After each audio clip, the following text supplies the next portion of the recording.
오늘의 말씀은 예수님께서 산상수훈 말씀하신 산상수훈 마태복음 5장에서 7장까지의 내용을 산상수훈이라고 우리가 흔히 말을 하는데 끝부분입니다. 마지막 부분입니다. 원래 이 산상수훈은 가장 예수님이 말씀하신 그 복음 가운데 가장 귀한 것 중에 하나인데, 우리가 잘 아는 마태복음 5장 첫 구절을 시작할 때 우리가 이렇게 시작하지 않습니까? 심령이 가난한 자는 복이 있나니, 애통하는 자는 복이 있나니, 의에 줄이고 목마른 자는 복이 있나니, 화평케 하는 자는 복이 있나니, 이렇게 상당히 의미 있게 말씀을 하셨는데, 마지막 이 7장 이 15절부터 27절까지에 보면 좀 예수님의 의도하신 그 산상수훈의 내용보다는 좀 다르게 마침표를 좀 짚고 있습니다. 그 첫 번째가 그 전체의 맥락을, 산상수훈의 맥락을 한번 살펴보면 이렇습니다. 오늘 특별히 이게 마태복음 15장에서 27장까지의 맥락입니다. 먼저 거짓 선지자들을 조심하라. 또 그들은 결코 좋은 열매를 맺을 수 없다. 그리고 주여 주여 하는 자마다 다 천국에 들어가지 못한다. 오직 하늘에 계신 내 아버지 뜻대로 행하는 자라야 천국에 들어갈 수 있다.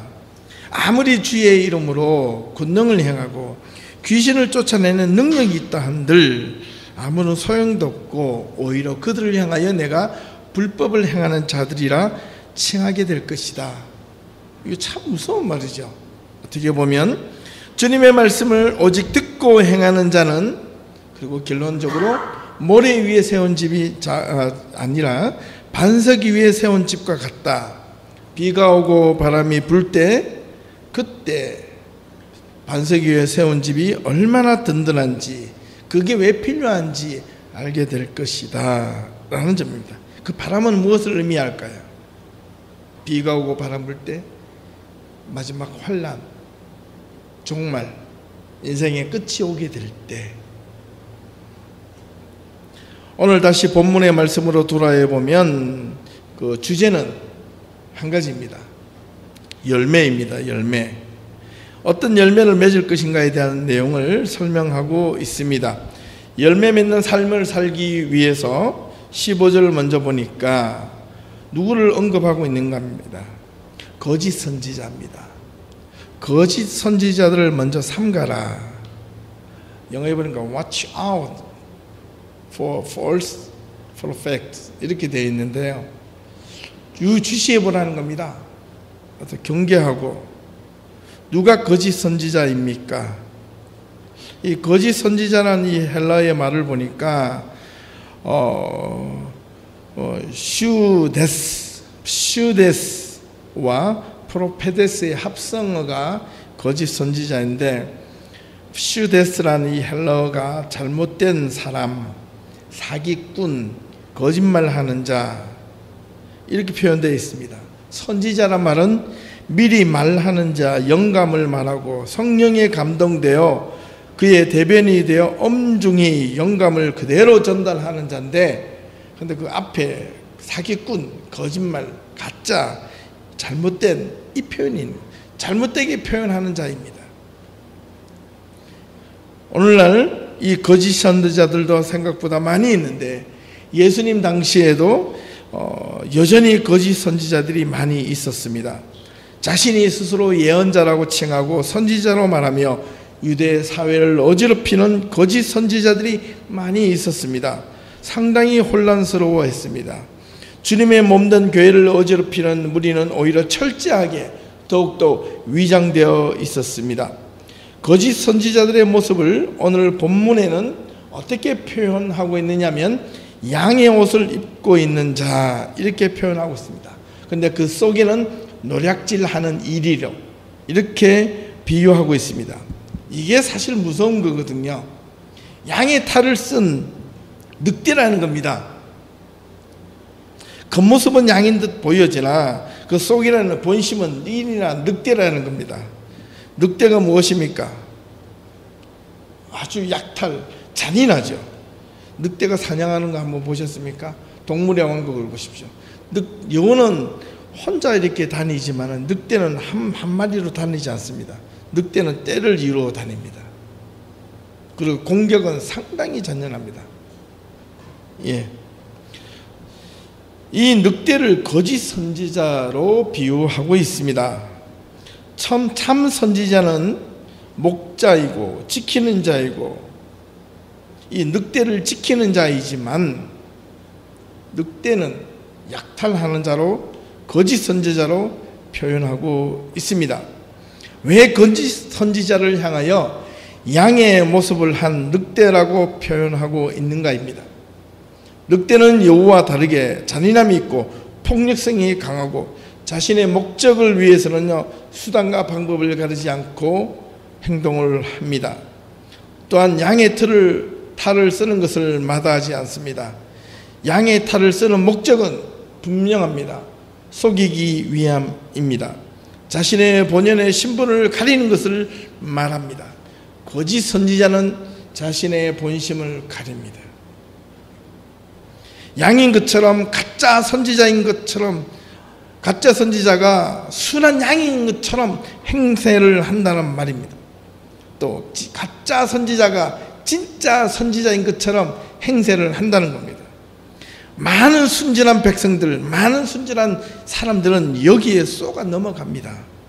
쏘가 넘어가는 자가 없으면 어찌 양의 탈을 쓸 수 있겠습니까?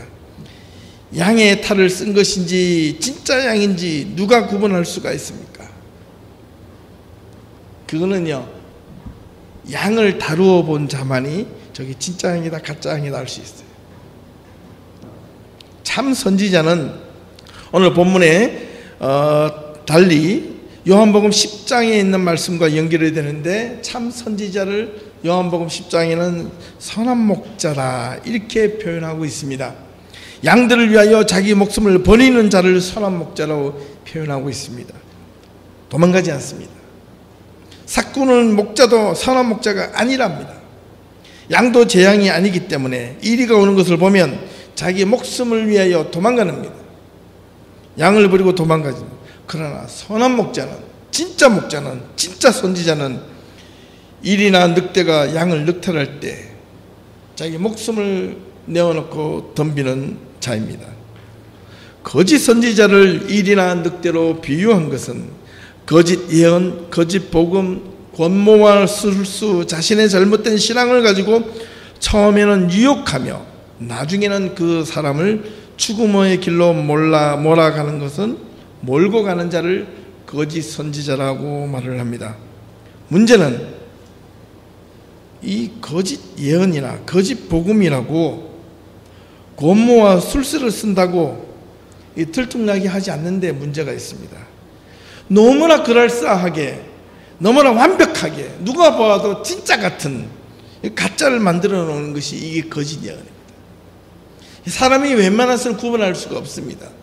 특별히 이 복음이 이게 진짜 복음인지 가짜 복음인지 웬만한 사람들은 구분을 잘 할 수 없습니다. 이게 오늘의 시대입니다.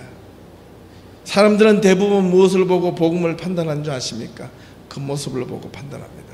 중심을 보고 판단하는 것이 아니라 겉모습을 보고 복음을 판단하는 데는 문제가 있다는 겁니다.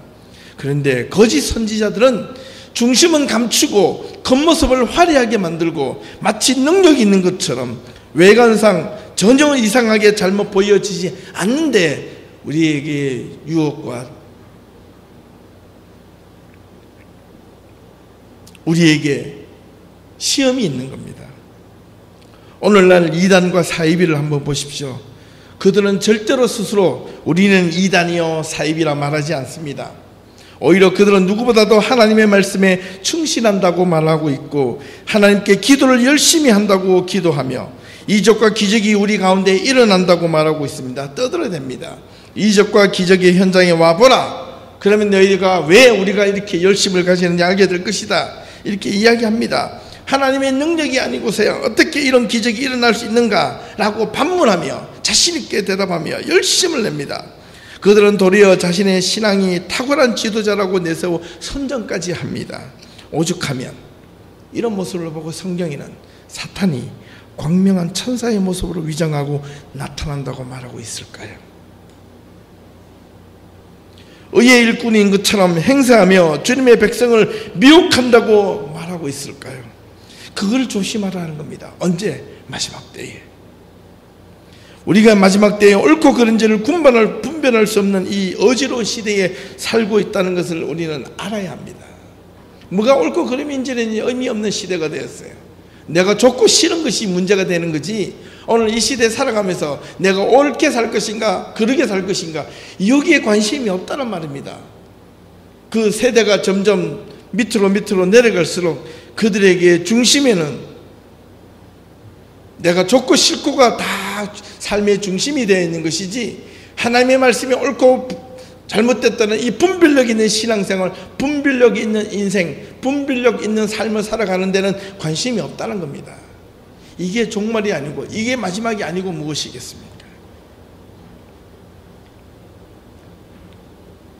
말씀에 대한 올바른 분별력이 없으면 무엇이 참인지 거짓인지도 도저히 구별할 수 없을 만큼 외견상 똑같아 보이기 때문에 많은 순전한 백성들, 사람들, 신앙인들은요, 그것이 이렇게 질문합니다. 왜 그것이 다르냐고, 왜 그것을 꼭 그렇게 구분해야만 하느냐고, 왜 이렇게 힘들게 신앙생활을 해야만 하느냐고, 다 똑같아 보이는데 무엇이 다르냐고 묻습니다. 이왕이면 다 웅첨하라고 나는 편안하게 신앙생활 하고 싶다. 이왕이면 더 큰 은혜를 받고 싶다. 이적과 기적이 일어나는 곳으로 나는 가서 보고 나도 그런 능력을 받고 싶다. 이렇게 반문할지도 모릅니다. 외관상 너무나 똑같아 보이기 때문에 그렇습니다. 여러분, 짝퉁에는 두 가지의 종류가 있습니다. 첫 번째는 허접한 짝퉁, 겉보기에 누가 보아도 조잡한 짝퉁. 이거는요, 안 봐도 압니다. 그죠? 이것에 쏘가 넘어갈 자는 아무도 없습니다. 우리 어린아이들이 엄마한테 엄마 눈 감아봐, 뭐게, 이렇게 엄마가 손에 쥐는 거 뭔가 다 손에 다 보이는데도 뭘까? 이건 엄마가, 애가 지금 짝퉁이 아니죠. 이건 게임이잖아요. 근데 진짜 짝퉁은 누가 봐도 뻔한 건데 절대로 쏘가 넘어가지 않습니다. 근데 문제는 정말로 진짜 같은 짝퉁이 문제라는 겁니다. 한동안 한국에 강남에 있는 유명한 백화점에서조차도 루로 시작하는, L로 시작하는 그 가방이 짝퉁으로 밝혀졌습니다.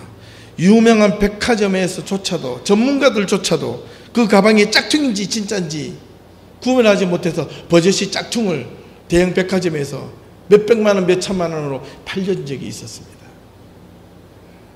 진짜인지 가짜인지 구분할 수 없을 때 우리는 모두가 쏘가 넘어갑니다. 더 위험한 것은 전문가들조차도 그것을 구분할 수 없을 때 이제 무엇을 어떻게 구분하는가입니다. 그런데 진짜 전문가는요, 짝퉁인지 진짜인지는 눈을 감고 소리만 들어도 알더라고요. 자크 여는 소리만 들어도 이게 진짜다 가짜다 안답니다. 왜? 재질이 다르다는 거예요. 자크만 열어도, 오늘 집에 가시면 여성분들 집에 가서 처음부터 자크를 열시겠다. 자크만 열어보아도, 재질을 끝에 만져만 보아도, 모서리에 매듭만 보아도 안다는 거예요. 거기에 결정적인 함이 있다는 거예요. 그걸 구분해내더라고요.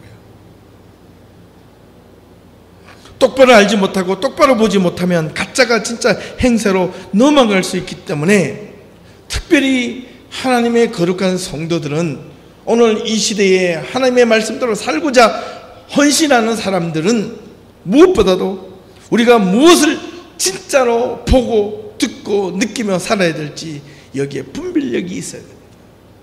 이것이 오늘 필요합니다. 특별히 말씀에 대한 올바른 분별력이 없으면 신앙 안에서 참인된 삶인지 거짓된 삶인지 구분되어 살 수 없을 만큼 똑같아 보이기 때문에 믿는 사람들이나 믿지 않는 사람들이나 교회 안에서 날라리 신앙이나 그렇지 않은 신앙이나 분간할 수 없어요. 오히려 외형적으로 보고 교회에 열심을 내는 사람 보고 저 사람은 아주 신앙이 좋은 사람이야 라고 오히려 축혀 세울 수 있다는 겁니다. 이 가짜 선지자, 거짓 선지자들은 절대로 자기 자신을 먼저 내세우지 않습니다. 오히려 어리숙하고 꾸미지 않는 모습처럼 사람들에게 동정심을 불러일으키는 행동도 하기도 하고 종교적으로 더욱 경건한 모습처럼 보이기도 합니다. 윤리적으로 철저하게 무장을 한 것처럼 보여집니다. 칭송을 주위 사람들로부터 많이 받으며 오히려 실상은 가증스러운 자일 수 있는 것이 거짓 선지자들의 내색입니다.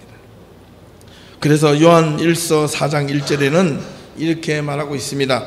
사랑하는 자들아, 영을 다 믿지 말고 오직 영들이 하나님께 속하였나 무엇하라? 분별하라. 오늘 우리 성도들에게 이것이 필요합니다. 무엇보다 필요합니다.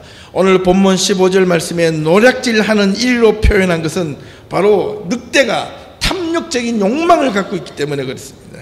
인간의 탐욕은 심각하게 포장된 모습으로 우리에게 나타납니다. 자기 자신에게, 자신조차도 이 탐욕은요 교묘한 포장된 모습으로 우리에게, 다른 사람들에게 비춰진다는 겁니다. 그렇기 때문에 포장되어 있기 때문에 그게 탐욕인지 좋은 것인지 구분을 할 수가 없어요. 벗겨보아야 합니다. 포장된 탐욕이란 말은 때로는 교회 안에서 열심히 있는 봉사로, 섬김으로, 열정으로, 기도로, 구제로, 헌신으로, 선교로 오히려 나타날 수 있습니다. 전혀 이상하지 않습니다. 오히려 이런 자들을 교회에서는 더욱더 부추깁니다. 모범적인 사람으로, 신앙이 열심히 있는 자로, 믿음이 있는 자로 강하게 내세우려고 합니다. 그래서 사람들에게 인정받고 또한 칭찬을 받으려 합니다. 그러지 못하면 그런 사람들은 내적으로 분노해하고 화가 납니다. 그래서 탐욕은 무섭고 종국적으로 자기 파괴적인 힘을 갖고 결국은 자기를 멸망시키는 도구가 됩니다. 그만큼 자신을 돌아보고 자신의 삶을 지켜야 하는 것이 믿음인데, 우리는 이 포장된 탐욕으로 신앙생활을 하면 정말로 위험하다는 겁니다. 거짓 선지자들의 모습은 종교적인 윤리를 배경으로 자신의 종교적 신념 체계를 만들어 놓고 그들 스스로의 삶과 신앙 행위가 옳다고 했던 자들이었습니다. 구약 시대의 거짓 선지자들과 신약 시대의 진리를 알지 못하는 수많은 종교 지도자들이 그러했습니다. 예수님 당시 예루살렘에 거주하였던 많은 거짓 종교인들은 무엇보다도 스스로 훌륭한 신앙인인 양 착각하며 살았습니다. 율법사들은, 바리새인들은 스스로 구약 성경을 연구하고 해석할 수 있는 최고의 전문가로 자부하고 있었고, 훗날 천국 가면 하나님으로부터 많은 상급을 받을 것이라 그렇게 종교적 만족감을 누리며 살았던 자들이었습니다. 하지만 그들은 하나님의 뜻을 전혀 이해하지 못하는 자들이었고, 오히려 거짓 선지자라고 예수님의 불법을 행하는 자들이라 칭함을 받았습니다. 독사의 자식들이라 저주하며 책망하셨던 것을 보면 당시 얼마나 많은 백성들이 이런 거짓 선지자들로 인하여 엄청난 혼란을 겪고 있었는가를 단면에 보여주고 있는 내용입니다. 오늘 다시 본문으로 돌아옵니다. 오늘 본문 말씀에서 두 종류의 나무에 관한 비유로 참과 거짓을 구분하고 있는데, 나무는 결코 세월이나 환경의 변화에 따라서 변하지 않습니다. 그 본질 자체가 잎이 떨어지고 그 다음에 좀 메마를 수는 있으나 나무 자체가 뿌리가 뽑혀지지 않는 한 나무는 끝까지 그 수명을 다합니다. 병이 들지 않고 병충해가 먹지 않는 한 나무는 그 자리에서 변함없이 나이테를 늘어가며 나이를 먹어갑니다. 나무 자체의 건강함과 부실함에 따라서 그 나무는 열매를 많이 맺느냐 적게 맺느냐 영향을 미칠 수 있다는 말입니다. 우리가 정말 관심을 가져야 할 것은 사실은 오늘 본문의 말씀을 통해서 보면 열매가 아닙니다. 그들로 열매로 그들을 알리라, 이렇게 제가 제목을 정했지만은 사실은 열매가 주된 내용이 아닙니다. 근데 우리 사람들은 또 교회에서 신앙생활을 하다 보면 자꾸 열매 맺는 신앙, 열매 있는 신앙, 여기에 자꾸 집착하다 보니까 내가 뭔가 성과를 거두는 것처럼 그렇게 생각을 해요. 정말 하나님이 원하시는 그 열매는 무엇일까요? 정말 하나님이 원하시는 아름다운 열매는 무엇일까요? 열매를 잘 맺으려면 무엇보다도 열매를 맺게 하는 나무 자체에 깊은 관심을 먼저 가져야 된다는 것 아니겠습니까?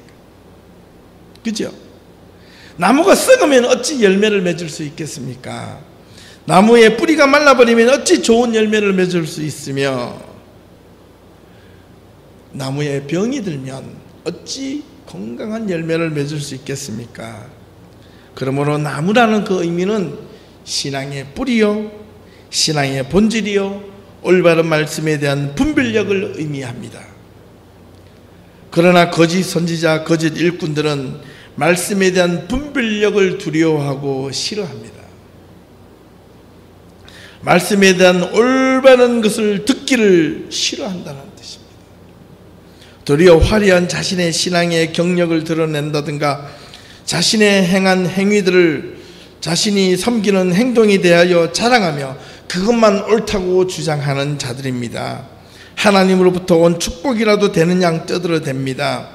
많은 종교적 성과물을 제시하며 하나님이 아니면 어떻게 이런 일을 가능하게 할 수 있을까라고 자랑합니다. 부끄럽죠. 불법, 온갖 불법을 다 저질러 놓고 교회를 지어놓고 큰 벽에다, 교회 벽에다가 하나님이 하셨습니다. 지나가는 사람들이 웃어요. 지나가는 개도 웃는단 말이에요.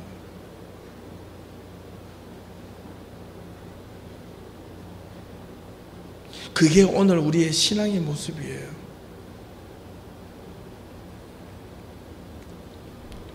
(18절) 말씀에 그들로 열매를 그들을 알지니 라고 말씀하고 있습니다. 예. 이 거짓 선지자들은 많은 종교적 성과물을 제시하며 하나님이 아니면 어떻게 이렇게 하신가 자랑하고, 이런 종교적 성과물들 때문에 많은 연약한 성도들은 정말 그런갑다, 야 교길이 진짜 진인갑다, 그래서 빠져들어가요. 왜? 눈앞에 보이기 때문에, 이적과 기적이 드러나기 때문에. 그러나 18절 말씀의 이 의미는 그들로 열매는 그들을 알지니, 이렇게 하니까 마치 눈에 보이는 열매가 하나님의 은혜이고 능력인 것처럼 보여지는데 실제는 그렇지 않습니다. 거짓 선지자는 거짓된 열매로 안다는 겁니다.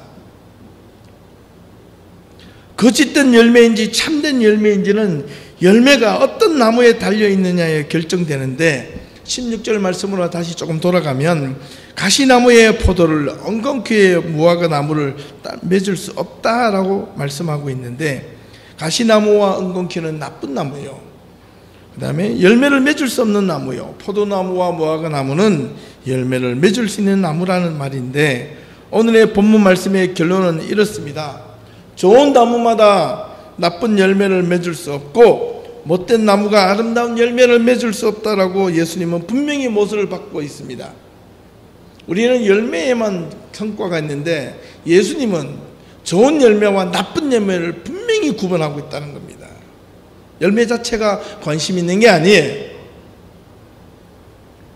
그러므로 아름다운 열매를 맺지 못하는 나무마다 지켜 불에 던진다고 예수님께서 말씀하셨습니다.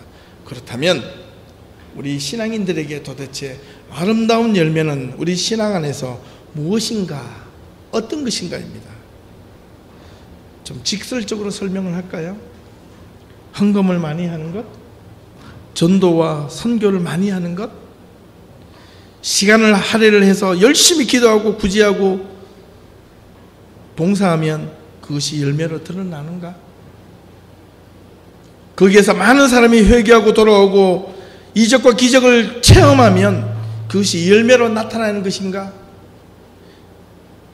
많은 사람들로부터 인정받고 칭찬을 받으면 그것이 아름다운 열매인가? 자신에게 단지 종교적인 신앙적인 만족감을 무엇보다도 많이 느끼며 감사함을 표현하면 그것이 아름다운 열매인가? 결론적으로는 그것이 아니라는 겁니다. 무서운 말입니다. 잘 들으셔야 돼요. 정말 우리 예담교회 성도들은 이 말씀에 지금부터 집중하셔야 됩니다. 아름다운 열매의 핵심은 먼저 원 나무 줄기에, 그것도 좋은 나무 줄기에 붙어 있는가 아닌가, 예수님은 이걸 이야기하고 싶어 하셨던 겁니다. 예수님이 원하시는 진정한 아름다운 열매는 먼저 예수님의 말씀에 온전히 붙어 있는가 아닌가를 우선으로 하고 있다는 겁니다. 건강한 나무는 말씀의 나무요 믿음의 나무인데, 그 믿음의 나무와 말씀의 나무에 온전히 붙어 있어서 영양분을 받고 무럭무럭 자랄 때, 아름다운 열매를 맺을 때까지, 그 열매를 딸 때까지 끝까지 나무에 매달려 있는 것을 의미하는 것이죠. 조금 열매를 맺었다고, 조금 익었다고, 나는 그 나무에서 떨어질 거야, 그러면요 낙과가 돼버리면 그 상품 가치가 없어지죠. 우리가 가을에 흔히 보니까 한국에서는요 추수하기 전에 꼭 한 번씩 이 태풍이 불어옵니다. 그죠?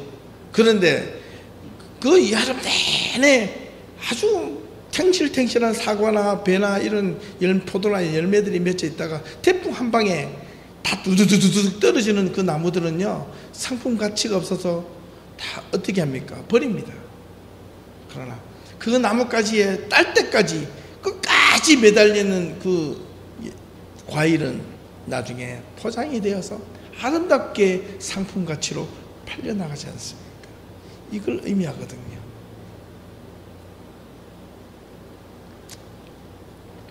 그러므로 나무와 열매는 일방적인 관계가 아니라 상호 보완적인 관계를 드러내줍니다. 조금 어렵게 말하면 존재론적 관계라고 표현을 합니다. 아름다운 열매는 아름다운 믿음의 성도들을 의미하고, 아름다운 열매는 좋은 나무 예수 그리스도를 의미합니다. 아름다운 열매를 맺지 아니하는 나무마다 찍혀 불려 사라진다는 것은 예수 그리스도의 그 나무에 매달려 있지 않는 열매는 다 없어진다는 겁니다. 그 예수 그리스도의 좋은 나무 외에 나쁜 나무, 그는 전부 다 나쁜 나무라는 거예요. 우리가 예수 그리스도의 말씀에 온전히 붙어 있다면 아름다운 열매를 얼마든지 맺을 수 있다는 것을 잊지 말아야 합니다. 그들이 열매로 그들을 알게 된다는 말씀에 대한 부연 설명이 21절에서 23절까지 말씀이 기록되어 있는데, 놀라운 것은 이게 거짓 선지자들을 향하여 외친 말씀인데, 한번 잘 보시면 이게 놀랍습니다. 그날에 많은 사람들이 나더러 주여 주여 우리가 주의 이름으로 선지자 노릇하며 주의 이름으로 귀신을 쫓아내며 주의 이름으로 많은 권능을 행하였다. 이렇게 거짓 선지자들이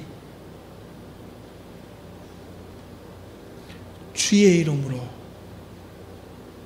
선지자 노릇도 하고 주님의 이름으로 권능도 행하였다는 겁니다.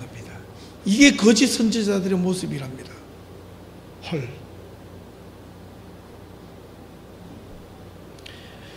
이들은 마지막 아름다운 열매를 맺지 못하며 거짓 선지자이며 불법을 행하는 자들이라고 예수님은 선포하셨습니다. 우리는 여기서 잘 알 필요가 있습니다. 거짓 선지자들은 겉으로 보기에 불법을 지금 저질렀던 것이 아니라는 사실입니다. 그들은 무엇보다도 종교적 활동에 충실하였고 교회를 열심히 섬겼고 성전을 섬겼습니다. 하지만 그들은 교회를 어지럽혔기 때문에 그들의 그릇된 열심을 주님께서는 도리어 불법이라고 규정을 하셨다는 점입니다. 무엇보다도 주님의 이름으로 선지자 노릇과 귀신도 쫓아오고 많은 권능을 행한 모습을 보면, 여러분 분간할 수 없는 많은 선량한 백성들은 어떻게 생각할까요? 그것이 하나님의 뜻이라고 생각하지 않을까요? 그죠? 이적과 기적을 베푼 거고, 주님의 이름으로 귀신아 나가라 했을 때 나갔어요. 그걸 보고 많은 사람들은 뭐라고 볼 거예요? 이게 하나님의 이적이다, 하나님이 행하셨다고 하지 않겠습니까? 그런 자들을 향하여 불법을 행하는 자들이라고 예수님은 말하고 있다는 겁니다. 도대체 무엇을 뜻하는 말일까요? 왜 불법이라고 규정하셨을까요? 그 이유는 너무나 간단합니다. 아무리 하나님의 이름으로 이적과 기적을 행한다 할지라도 하나님의 의도와 하나님이 원하시는 요구와 상관없는 일은 하나님의 보시기에 그 자체로 이미 불법이 되어버렸다, 이런 뜻입니다. 거짓 선지자들은 이러한 행위들이, 자신들의 이러한 모습들이, 이러한 능력 배품이 오히려 적법한 것처럼 착각했던 겁니다. 하나님께 충성을 다하는 진짜 선지자인 것처럼 오해했다는 겁니다. 우리는 흔히 거짓 없이 성심껏 신앙생활을 열심히 하면 신앙생활을 잘하고 있는 것으로 생각할 수 있습니다. 진심으로 하나님의 입장에서 하나님이 원하시는 신앙생활에 관심을 갖지 않고 그저 자신을 위한 열심만 하면 될 것이라고, 또 하나님의 능력을 받아서 이적과 기적을 베풀면 많은 사람들이 보고 와서 주의 이름으로 회개하고 구원을 얻어서 이것이 하나님께 영광을 돌려지는 것처럼 생각하고 느낄 수 있다는 겁니다. 그런데 성경은 이런 자들을 향하여 불법을 행하는 자들이라고 단호하게 예수님을 말씀하셨습니다. 그런데 그들은 자신은 순수했고 하나님을 위해서 섬겼고 많은 일을 행하였고 하나님의 이름으로 하나님의 이름으로 했고 내 이름으로 하지 않았고 하나님의 영광을 위해서 온갖 노력을 다했다고 말합니다. 그런데 그들을 불법자로 명하셨다는 것은 무엇 때문일까요? 아름다운 열매를 맺지 못했기 때문이 아니겠습니까? 그러면 이 아름다운 열매의 결과는 무엇인가? 분명합니다. 왜 유독 여기에서만? 산상수훈의 마지막 부분에 보면 주여 주여 하는 자마다 천국에 들어갈 것이 아니라 내 아버지의 뜻대로 행하는 자라야 천국에 들어간다고 말하고 있는데, 근데 이 본문 외에 다른 것의 대부분은요 뭐라고 표현하냐면 누구든지 주의 이름을 부르는 자마다 어떻게 한다? 구원을 얻는다, 이렇게 하고 있습니다. 주의 이름을 부르는 자마다 구원을 얻는데 오늘 유독히 이 본문에서는 주의 이름을 부르는 자마다 천국에 들어갈 것이 아니다, 내 아버지의 뜻대로 행하는 자가 천국에 들어간다 했습니다. 이거는요 상당히 놀라운 이 강력한 경고의 메시지입니다. 왜 유독 여기에 정반대되는 말씀을 하셨을까? 그거는 거짓 선지자들에게 향한 경고의 메시지였기 때문에 그렇습니다. 거짓 선지자들의 그 메시지를 선량한 백성들도 그것을 듣고 따라가면 연대 책임이 있다, 이런 겁니다. 따라가지 않기 위해서는 어떻게 해야 된다? 분별력을 가져야 된다. 올바른 믿음의 분별력을 가져야 된다는 겁니다. 거짓 선지자들과 같은 삶으로부터 벗어나기 위해서 아름다운 열매 맺는 삶을 살기 위해서 24절에서 27절까지 말씀을 예수님은 마지막 산상수훈의 결론으로 맺어버립니다. 그게 오늘 성가대 찬양으로 불렀던 찬양입니다. 주의 말씀 듣고서 순종하는 자는 모래 위에 세운 집이 아니라 반석이 위에 세운 집. 잘 짓고 잘 짓세. 우리 집 잘 짓세. 어디에? 믿음 위에.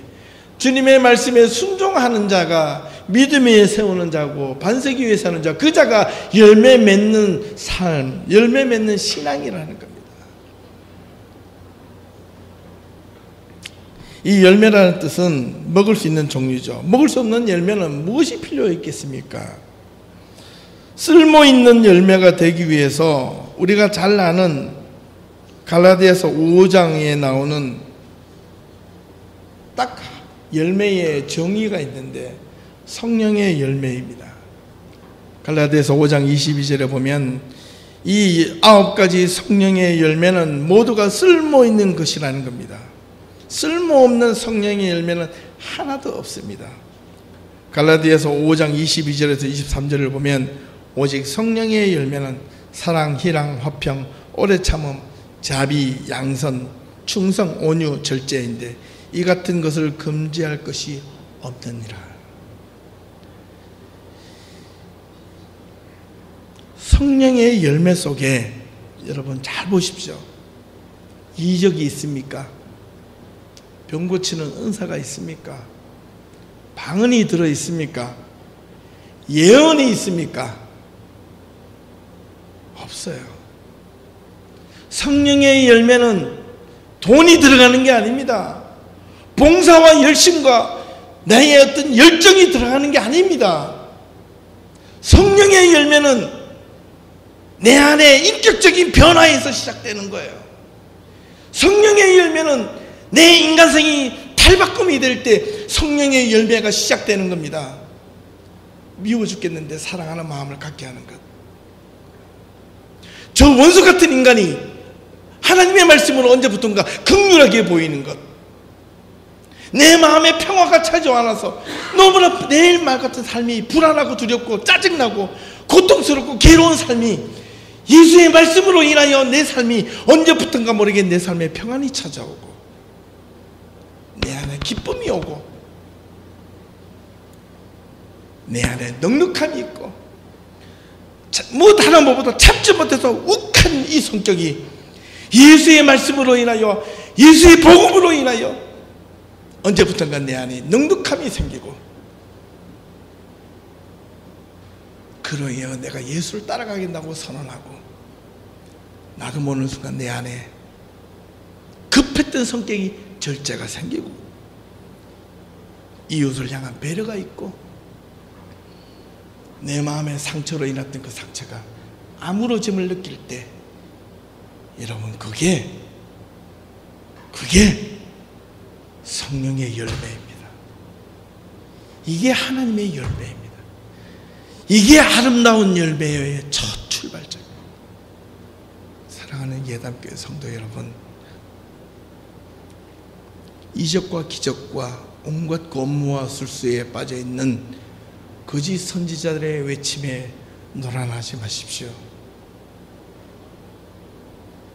지금 우리에게 필요한 진정한 믿음의 열매, 신앙의 열매, 하나님이 원하시는 열매는 바로 이 성령의 9가지 열매 중에 하나만이라도 내 안에 과거의 내 일그러진 모습에서 내 인격이 변화되어 이 9가지 열매 가운데 한 가지가 내 안에 들어올 때 그게 하나님이 원하시는 성령의 열매요. 그 하나 가지고 여러분 천국에 들어갈 수 있습니다.